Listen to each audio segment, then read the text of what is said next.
Good morning बच्चों। आज हम लोग क्लास 7 की पाठ्य पुस्तक सामाजिक विज्ञान पर्यावरण और हम विषय का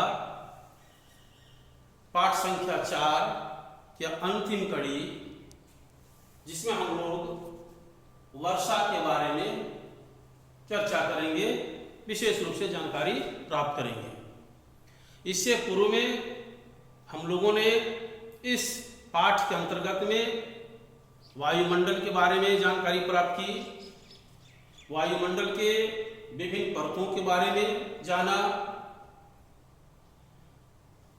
मौसम एवं जलवायु के बारे में जाना, साथ ही साथ जलवायु को प्रभावित करने वाले कारकों के बारे में हम लोगों ने अध्ययन किया है। और आज हम लोग वर्षा के बारे में अध्ययन करेंगे।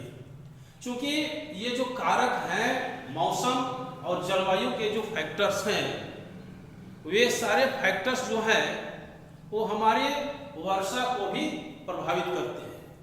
ये एक दूसरे से जुड़े हुए हैं। इसलिए हम कहेंगे कि जो फैक्टर्स जो जलवायु और मौसम के हैं, वही फैक्टर्स हमारा वर्षा को भी प्रभावित करता है। अभी हम लोग ये जानेंगे कि आखिर वर्षा है क्या, वर्षा हम किसे कहते हैं। आप ध्यान देंगे यहां पे कि पृथ्वी की सतह से जल का वाष्पीकरण, वाष्पीकरण से मतलब होता है कि जल को वाष्प में बदलने की प्रक्रिया। तो पृथ्वी की सतह से जल का वाष्पीकरण और पुनः वायुमंडल में संघनन तथा पुनः बूंद के रूप में धरातल में गिरने की प्रक्रिया को हम लोग वर्षा कहते हैं। यानी सूर्य की प्रकाश, सूर्य की किरणें जो हमारी पृथ्वी जो धरातल प्राप्त करती है अलग अलग जगहों पर अलग अलग मात्राओं में, तो वायुमंडल भी अलग अलग तरह से गर्म होता है। और उस गर्म होने के बाद जो जल भाग, जो चाहे वो समुद्र का भाग हो या स्थल भाग हो, दोनों भागों से वाष्पीकरण होता है।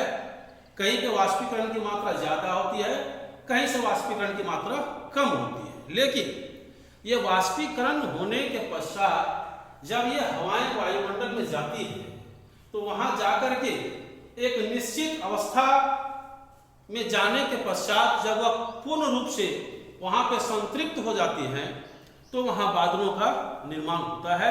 और फिर धीरे धीरे जब उसका वजन, वाष्प का जब वजन बढ़ने लगता है, तो बूंद के रूप में पुनः जो है सो धरातल में गिरना प्रारंभ हो जाता है। उसी को हम लोग वर्षा बोलते हैं। अब यहाँ देखेंगे, हमने यहाँ दिखाने का प्रयास किया है कि कुछ समुद्र का भाग भी है, स्थल का भी भाग है। ये सूर्य की किरणें हैं। सूर्य की किरणें सभी स्थानों पे, चाहे जल भाग हो या स्थल भाग हो, वो सभी जगह जो है सूर्य की रोशनी पड़ती है और सभी जगह के धरातल को वो गर्म भी कर रही है। और यहां से क्या हो रहा है कि वाष्पीकरण हो रहा है। वाष्पीकरण होने के बाद ये हवाएं जो ऊपर जा रही है वाष्प के साथ, ऊपर जाकर के यहाँ संघनित हो रही है। और संघनित होने के बाद पुनः जो है सो धरातल में ये वर्षा के बूंद के रूप में गिर रही है। इसी को हम लोग जो है सो वर्षा कहते हैं। अब आइए हम लोग इसको जानते हैं कि क्या क्या कारण हो सकता है। संक्षेप में जानेंगे कि ये वर्षा होती क्यों है, क्या कारण है। तो गर्म वायु का हल्का होकर ऊपर उठना। जब हवाएं गर्म होती हैं, गर्म होने के बाद वो हवाएं ऊपर की ओर उठती हैं और ऊपर जाकर के एक निश्चित स्थान में जाकर के जहां वो पूर्ण रूप से संतृप्त हो जाती है, वहां जाके बादलों का निर्माण करती है और फिर वर्षा शुरू हो जाती है। दूसरा कारण यह भी है कि ऊंचे पर्वतों के संपर्क में आना। कभी कभी ऐसा देखा गया है कि वर्षा कुछ ऐसे क्षेत्रों में होती है जो पर्वतों के समानांतर ऊपर की ओर जाते हैं और एक निश्चित ऊंचाई पर जाकर के जहां पर उसे ठंडापन महसूस होता है, कंप्लीट आर्द्रता उसको मिल जाती है, संघनित हो जाती है, तो वहां से फिर वो वर्षा के रूप में गिरना प्रारंभ हो जाती है। तीसरी अवस्था हो सकती है कि उष्ण एवं आर्द्र हवा।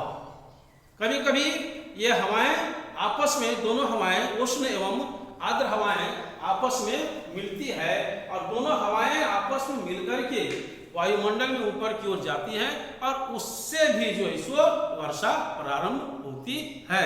तो इस तरह से हम कहेंगे ये जो तीन कारण जो है हमारे वर्षा होने का मुख्य कारण है और इसके आधार पर वर्षा को मुख्य रूप से तीन भागों में बांटा गया है।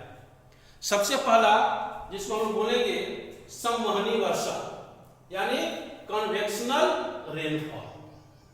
दूसरा है पर्वतीय वर्षा जिसको हम लोग बोलते हैं ओरोग्राफिक रेनफॉल या इसको रिलीफ रेनफॉल भी कहा जाता है।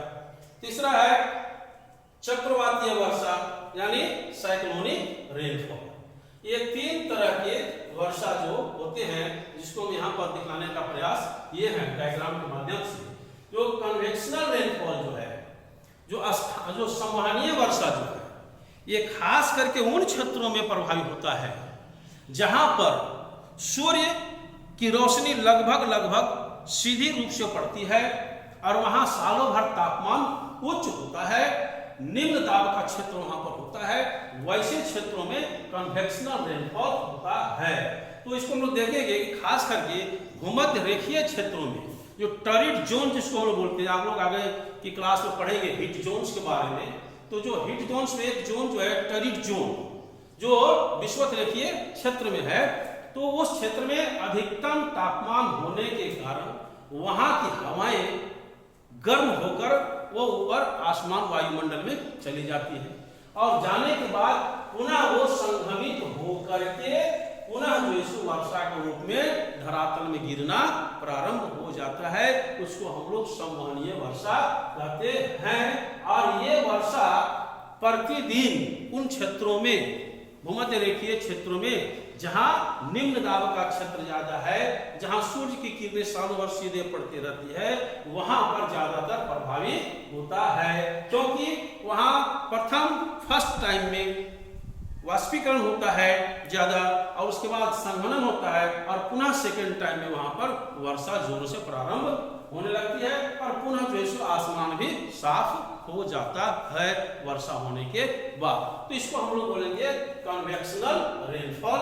मोस्टली ये जो है सो भूमध्य रेखीय क्षेत्र में होता है। दूसरा जो हमारा है वह है हमारा पर्वतीय वर्षा, ओरोग्राफिक रेनफॉल।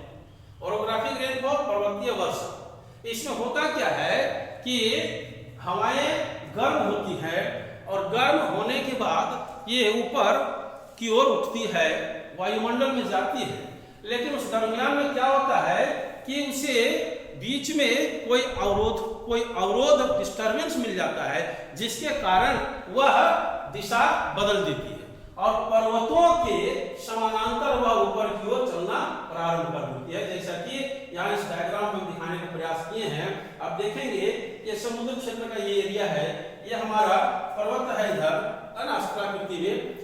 होता क्या है कि सूर्य की किरणें यहाँ भी पड़ रही है, हवाएं गर्म हुई, गर्म होने के बाद वाष्पीकरण हुआ, वाष्पीकरण होने के बाद जब हवाएं ऊपर की ओर उठती हैं तो इसे बीच में एक अवरोध मिल जाता है, तो ये अपनी दिशाओं को बदल देती है और दिशा बदल करके ये पर्वत के समानांतर ऊपर की ओर जाना प्रारंभ कर देती है और एक निश्चित स्थान जहां पर जाकर के ठंड हो जाती है वहां बादलों का निर्माण होता है और वहां से फिर जो है वर्षा के बूंद के रूप में नीचे की ओर गिरना प्रारंभ कर देती है, जिसको हम लोग पर्वतीय वर्षा या ओरोग्राफिक या रिलीफ रेनफॉल कहा जाता है। और ऐसा हमारे अपने देश में भारत में आप देखेंगे दक्षिणी क्षेत्र में जो वर्षा होती है, पश्चिमी घाट में जो वर्षा होती है, जिसको मानसूनी रेनफॉल में हम लोग बोलते हैं, आप देखेंगे कि पश्चिमी घाट में जो है वर्षा जो होती है वहां पश्चिमी घाट के समानांतर ऊपर की ओर बढ़ती है और फिर वह जो है पश्चिमी घाट में वर्षा भी कराती है। लेकिन यहाँ ध्यान देने बात है कि इसका ठीक जस्ट विपरीत पर्वत के जस्ट अपोजिट भाग में ये वर्षा नहीं करा पाती है क्योंकि अधिकतम वर्षा जो है इसी साइड में हो जाता है।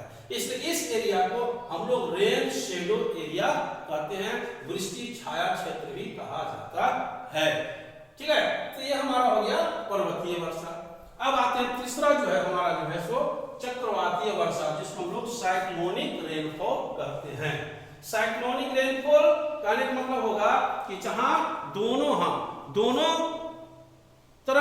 तरह की हवाएं, उष्ण हवाएं भी और आर्द्र हवाएं, ये दोनों हवाएं आपस में निम्न दाब की ओर जब चलती है वहां पर, तो एक चक्कर के रूप में, क्योंकि एक कंपटीशन की तरह होता है कि दोनों हवाएं वहां पहुंचना चाहती हैं, तो इधर से आर्द्र हवाएं और इधर से उष्ण हवाएं, ये दोनों हवाएं चलती है, तो दोनों आपस में जाकर के चक्कर काटते आपस में मिल जाती हैं, और मिलने के बाद यह जाकर के बादलों का निर्माण होता है और पुनः वहां से जो है सो वर्षा के बूंद के रूप में नीचे गिरना प्रारंभ होता है।